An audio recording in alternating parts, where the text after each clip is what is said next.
এ বস দাঁড়াও দাঁড়াও। হ্যাঁ আল্লাহ, বাসটা তো চলে গেল, আমি এখন কিভাবে যাব? আরেকটা বাস কখন আসবে? আমার ইন্টারভিউতে তেমন সময়ও নাই, আর আমি যে লোকাল ভাবে যাব আমার কাছে তেমন টাকাও নাই। ও আল্লাহ, হ্যাঁ আল্লাহ, গাড়িটাতে মিস করলাম, আমার ইন্টারভিউতে তেমন সময়ও নাই, টাকা থাকলে লোকাল ভাবে যাইতাম। উফ, আজকে মনে হয় আমার চাকরি হবে না। আল্লাহ, তুমি একটা ব্যবস্থা করে দাও, হে আল্লাহ। স্যার, এই টাকাটা আপনি রাখেন, আপনার কাজ সারেন। আরে না না ভাই, এগুলো আপনার কষ্ট টাকা, আপনার টাকা আপনি রাখেন ভাই। না, আপনার কাছে আপনি সারেন, কোনো এক সময় দেখা হইলে আবার দিয়ে দিয়েন। আচ্ছা ভাই, ঠিক আছে ভাই।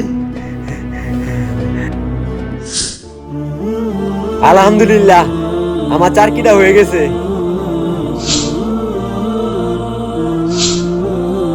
যাই, ভাইয়ের জন্য একটা উপহার নিয়ে যাই, আর উনার টাকাটা দিয়ে আসি। যাক, এই লুঙ্গি পাঞ্জাবিটা উনার পছন্দ হবে। যাই। আরে, ওখানে এত ভিড় কেন? আরে ভাই, উনার কি হয়েছে?